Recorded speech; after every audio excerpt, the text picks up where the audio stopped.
Прямо к лапам тигра выкатился маленький, серый, пушистый комочек. Тигр подпрыгнул от неожиданности и отпрянул. Он рыкнул и оглянулся, не видели ли эти противные обезьяны его испуга, эти болтуны всем расскажут. Тигр жил в саванне, в Западной Бенгале, он охранял большую площадь и постоянно обходил ее. Дело было не только в самках и пропитании.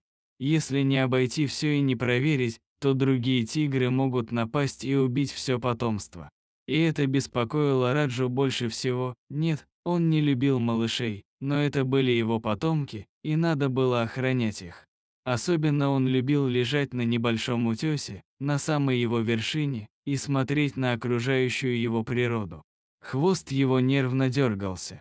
Какой-то непонятный запах. Что-то тревожное, очень странно.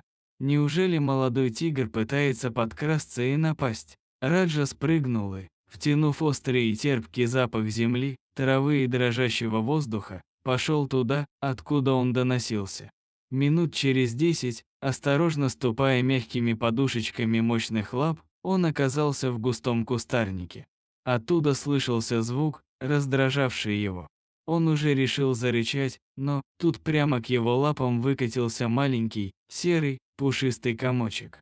Раджа подпрыгнул от неожиданности и отпрянул, он рыкнул и оглянулся, не видели ли эти противные обезьяны его испуга. Эти болтуны всем расскажут. Маленький комочек прижался к большой тигриной лапе и, довольно мяукнув, замурлыкал. Раджа убрал лапу и, опустив голову, стал рассматривать существо, и каким образом и откуда тут оказался этот котенок. Раджа первый раз видел такого зверя. Он был похож на Раджу, но выглядел как-то странно. Лучше уйти, подумал тигр, он был смущен. Терпеть не мог, когда его малыши пытались с ним поиграть, лучше уйти. И он пошел. Ночью во время своего чуткого сна Раджа даже не почувствовал ничего, а когда проснулся, то с изумлением заметил, что маленький серый котенок нашел его и спит, устроившись между большими тигриными лапами. Раджа недовольно заворчал и уткнулся носом в маленькое пушистое существо. На секунду промелькнула мысль открыть пасть и покончить с этим происшествием, но тут серый малыш перевернулся на спинку, подставив белое, пушистое пузо тигриному носу, и схватил его своими 4 лапами с острыми, как иголочки, коготками. «Ловкий какой», — подумал Раджа, — «точно, как я в детстве». И, вместо того, чтобы убить малыша, непонятно почему напоминающего Раджа его самого, тигр уткнулся своим большим носом в маленькое пузико и втянул в себя такой сладкий запах. Котенок играл с тигром и совершенно не боялся его. Через год, когда котенок подрос и стал везде сопровождать своего тигриного друга, они стали охотиться вместе. Нельзя сказать, что это устраивало гарем Раджи. Тигрицы не взлюбили большого серого кота и всегда отгоняли его. Им было непонятно, почему их царь по имени Раджа оказывает этому странному существу такое внимание, когда своих собственных детей сторонится. Кот научился лазить по деревьям, как обезьяна, да что там обезьяна, гораздо лучше. Кот забирался на деревья и сгонял макак на землю, просто сбрасывал их, где Раджа догонял и устраивал пиршество. Кот спускался к нему, и они вместе обедали, а потом лежали довольные и смотрели, как бабочки с невероятно красивыми крыльями летают над травой. Но все хорошее рано или поздно заканчивается, и в саванну приехали браконьеры. Они установили ловушку и поймали в нее Раджу. Кроме пойманного тигра они убили много животных. А когда пришли забирать Раджу, то столкнулись с его серым котом, его тоже ранили, но не бросили. Они решили продать его, как диковинку. Но ранение надо было лечить, и поэтому браконьеры принесли подранка к ветеринару, переехавшему в Бенгалию когда-то очень давно из Европы. Ветеринар осмотрел рану кота и сказал, что лечение займет много времени. Браконьеры, чтобы не отягощать себя длинными проблемами и большими расходами, заплатили врачу за усыпление кота. Но это был такой, я вам скажу, странный врач. Он ввел коту простое снотворное и взял деньги. И не смейте его осуждать за деньги. Жить-то надо как-то. Время шло, и большой серый разбойник позабыл свою жизнь в прериях со своим другом Раджей.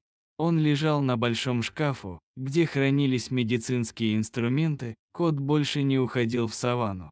Ему нечего было делать там без друга тигра, прошел еще год. И браконьеры опять вернулись в Бенгалию, чтобы поймать разных животных и продать их на черном рынке.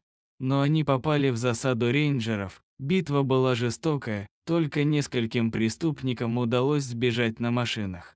Им срочно нужны были деньги, чтобы заплатить за нелегальный переход границы. Поэтому они решили остановиться по дороге возле небольшого домика ветеринара и ограбить его. Забрать все ценное и лекарства, продать и уйти от преследования. Ветеринар был беден. Но даже то, что у него было, могло помочь им.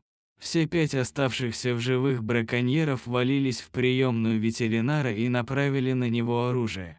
Деньги и лекарства. Потребовал самый главный, подняв карабин, направил дуло в голову врача. Кот очень хорошо помнил этого браконьера, и его карабин тоже помнил. Серая молния в долю секунды пронеслась, и острые клыки сомкнулись на горле предводителя. Падая, тот выстрелил и попал в своего товарища напротив. Началась беспорядочная пальба в бешеного серого кота, носившегося в ограниченном пространстве кабинета. Выросший в прерии, он не знал жалости, он помнил их всех, и последнее, что видели их глаза, это был страшный оскал. Когда прибыла полиция и рейнджеры, их встретила такая картина побоища, что даже видавших виды полицейских замутило, и они выскочили на улицу. Ветврач сидел на полу, у него на коленях лежал большой серый кот, доктор гладил его, доктор был в шоке. Его вместе с котом отвезли к одному из старейшин племени, где он и пришел в себя через неделю. Потом он вернулся в свой маленький домик, надо было работать, надо было продолжать жизнь. Доктор убрал в кабинете и навел порядок, кот опять забрался на шкаф с инструментами. Доктор долго сидел в кабинете и ждал, когда принесут больных животных, но никто не приходил. И тогда он вышел из домика, перед ним стояла большая толпа, в ней были старейшины разных каст и племен. Они молча стояли и ждали. Их помощники вышли вперед и поставили перед доктором на землю большие блюда с украшениями, золотом, драгоценными камнями, блюда с фруктами и разными яствами. «Что это?» – с изумлением спросил доктор. «Зачем?» Главный старейшина вышел вперед и сказал: «Мы очень хорошо знаем, что произошло здесь, мы принесли дары». «Какие дары?» – развел руками ветеринар. «Кому дары? В твоем коте, выросшем в саванне, живет дух великого воина Нгонима Желтогривого», – ответил старейшина. «И таковы наши законы, прими эти дары и используй их по своему усмотрению, но мы не можем поступить по-другому». Доктор был теперь сказочно богат, он стал на самом деле мультимиллионером. И знаете, где он сейчас живет вместе с серым котом, спасшим ему жизнь? Правильно, в том же самом месте. В том же самом домике в Западной Бенгале. Он потратил деньги и построил большое ранчо, где стоят несколько больниц для людей и животных. И еще у него есть огромный приют для животных, которые не могут вернуться в природу. Жители этого района очень набожны. Они построили храм, и у них теперь есть еще одно божество, плюс к уже имеющимся, это большой серый кот с 10 лапами. И в каждой лапе по мечу, и на каждом мече написано: «Воздам по справедливости». Это особый храм, куда жители ходят молиться Нгоньяме Серому. Жители считают своей святой обязанностью отработать в больницах доктора, ухаживая за больными людьми и животными.